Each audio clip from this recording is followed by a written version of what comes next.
ഒരുപാട് മശായിഖന്മാർ ഹയാത്തിലുണ്ട്.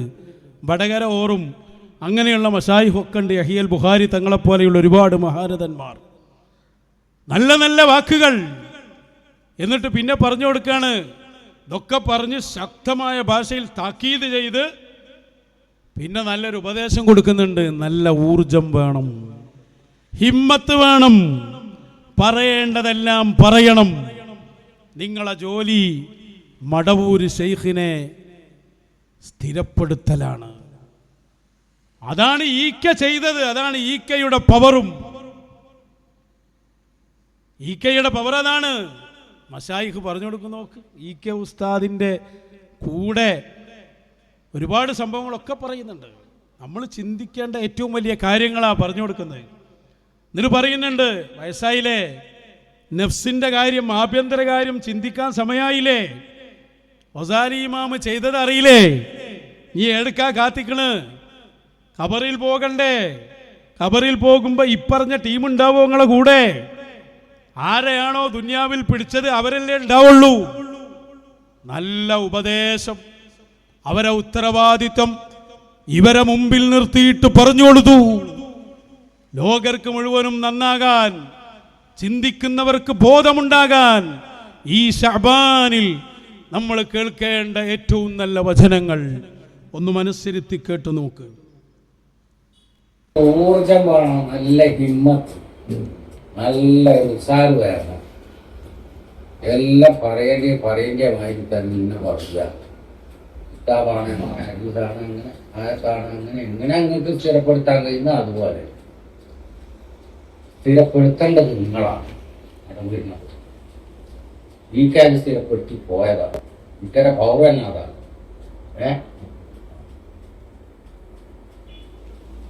ഇപ്പൊ നമ്മളെല്ലാവരും പോലെ ആയാൽ പറ്റില്ല. നിങ്ങൾക്ക് അത് പറ്റില്ല. ഇന്നെ എന്തോ ആയിക്കോട്ടെ, നമുക്ക് പിന്നെ അതിനൊന്നും നേരമില്ല. സംഘടന ഉണ്ടാക്കല്, മറ്റേ സംഭവമൊക്കെ അതതിൻ്റെ വഴിക്ക് എന്തോ നടന്നോട്ടെ. നമുക്കിപ്പോൾ നമ്മളെ കാര്യം നോക്കാനായിരിക്കും ആഭ്യന്തരം, സ്വന്തം നഫ്സിന്റെ ഭാഗം, ആത്മാവിന് കളങ്കം പറ്റാതെ നമ്മൾ ശ്രദ്ധിക്കേണ്ടത് അത്യാവശ്യമാണ്. അത് റസാലി ചെയ്തതുപോലെ ആ പ്രവർത്തിക്കും. അങ്ങനെയാണ് ഓരോരുത്തരും ചെയ്ത് മുൻഗാമികളെ എല്ലാം ചെയ്തിരിക്കണമെങ്കിൽ അവസാനം ഇങ്ങനെയായിരുന്നു. അപ്പൊ അതിനൊന്നും ഒരുത്തനെയും പേടിക്കല്ല. അവനാന്റെ കബറുമായിട്ട് ബന്ധപ്പെട്ട വിഷയമല്ലേ. പ്രവർത്തിണ്ടാവും. അവിടെ അത് ആരുമായിട്ടാ കളിക്കണമെന്ന് വെച്ചാൽ ഓരെല്ലാം ഉണ്ടാകുക. അതിനെ ഏൽപ്പിക്കപ്പെട്ടവര്, അവരുകൊണ്ട് ഏൽപ്പിക്കപ്പെട്ടവർ ആരാന്ന് വെച്ചാൽ ഓരേ ഉണ്ടാവും. ഏൽപ്പിച്ചിട്ടുള്ളത് ഉറപ്പ് തന്നെയാണല്ലോ. പിന്നെ അസറായിലാണ് ഇപ്പോൾ റുഹിക്കുന്നത് അറിയുന്നില്ല. അതൊക്കെ നിർത്തിയാൻ കഴിയും. പിന്നെന്താ ചെറിയ ഉസ്താദ് ചോദിക്കുന്നുണ്ട്, മറുപടി പറഞ്ഞു കൊടുക്കുന്നുണ്ട്. അതൊക്കെ കൃത്യമായ ഓർമ്മപ്പെടുത്തലാണ്. നന്നായിട്ട് ചിന്തിക്കുക. ശരിക്ക് എല്ലാവരും നേതൃത്വം നൽകുന്ന ഏറ്റവും ടോപ്പ് ആളടക്കം. ഇത് ഒരു സമയത്തൊന്നുമല്ല. ഇ കെ ഉസ്താദിന്റെ സംഭവം ഞാൻ പറഞ്ഞില്ലേ. ഇ കെ ഉസ്താദ് ഇതൊക്കെ ചെയ്ത കാര്യം, ഇ കെ ഉസ്താദ് ഈ കാര്യങ്ങളൊക്കെ ചെയ്യുമ്പോ അതിന് സാക്ഷിയായ മശായിഖുമാർ, അവരാ കാലത്തിനും സാക്ഷിയാണ്, ഇന്നും സാക്ഷിയാണ്. അവരൊന്നും മറന്നിട്ടില്ല. അവരിങ്ങളോട് ഓരോ തവണയും പറഞ്ഞു തരുന്നുണ്ട്. അതിനു മുമ്പ് എറണാകുളത്ത് വെച്ച് ഐസൻ ലോഡ്ജിൽ വെച്ച് പറഞ്ഞത് ഓർമ്മയുണ്ടോ? അതിൻ്റെയൊക്കെ മുമ്പ് 1989 എറണാകുളം സമ്മേളനം നടക്കുമ്പോ ആ എറണാകുളത്ത് ബിസ്മി ലോഡ്ജിന്റെ 301-ാമത്തെ റൂമിൽ വെച്ച് അന്ന് അവർ നിങ്ങളോട് പറഞ്ഞ സംഭവം ഓർമ്മയുണ്ടോ എന്ന് പഴയ ഓർമ്മയിലേക്കൊന്ന് തിരിഞ്ഞു നോക്കണേ എന്നുകൂടി ഞാൻ ആവശ്യപ്പെടുകയാണ്. എറണാകുളം സമ്മേളനം നടക്കുന്ന സമയത്ത് ബിസ്മി ലോഡ്ജിന്റെ 301-ാമത്തെ റൂമിൽ അവരുണ്ടായിരുന്നില്ലേ?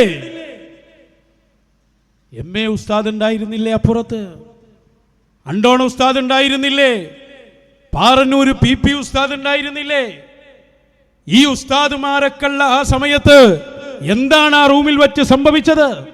എന്താണെന്ന് അവരോട് നിങ്ങളോട് അവർ പറഞ്ഞത് മറന്നുപോയിട്ടുണ്ടോ? ശരിക്കും ആലോചിച്ചോളൂ. നിങ്ങളുടെ അവസാനം വരെ സൂക്ഷിക്കേണ്ട എന്നും ഓർത്തുവെക്കേണ്ട കാര്യങ്ങൾ ഓരോ തിരുക്കാഴ്ചയിലും അവര് നിങ്ങളോട് സംസാരിക്കുന്നുണ്ട്. അവര് ലോകരോട് സംസാരിക്കുകയാണ്. അവനങ്ങനെ ഒരാളോട് സംസാരിക്കലില്ല. മുന്നിലിരുന്ന് കൊടുത്തവർ നമ്മൾ മാത്രമേ ഉള്ളൂ എന്ന് കരുതിയിട്ട് അവരോടെല്ലാവരും സംസാരിക്കുന്നത്.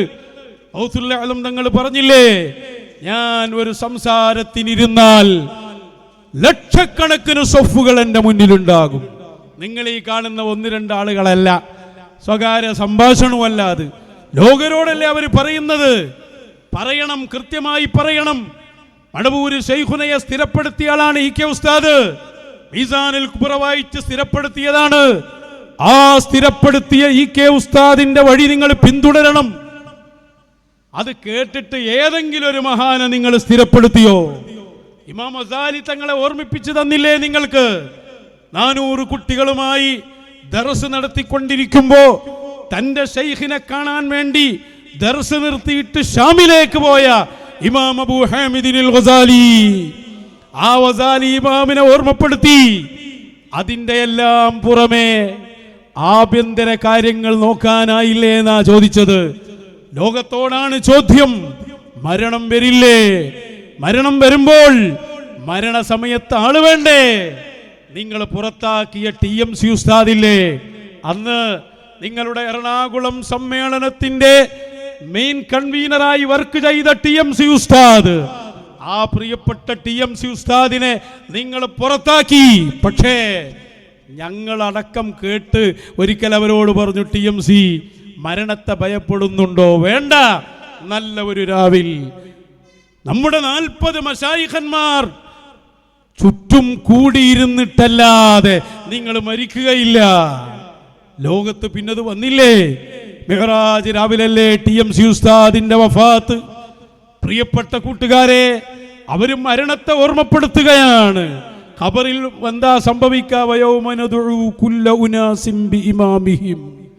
എല്ലാ ആളുകളെയും അവരാരെയാണോ ഈ ഭൂമി ലോകത്ത് അവരുടെ ശൈഖായി ഇമാമായി വെച്ചത് അവരിലേക്ക് ചേർത്തിയിട്ടാണ് വിളി. ആ വിളിക്കുന്ന നേരത്ത് ആള് വേണ്ടേ? ഖബറിൽ ആള് വേണ്ടേ? ഈ സംഘടന കൊണ്ടോ മെമ്പർഷിപ്പ് കൊണ്ടോ നിങ്ങൾക്ക് എന്തെങ്കിലും ചെയ്യാൻ കഴിയുമോ?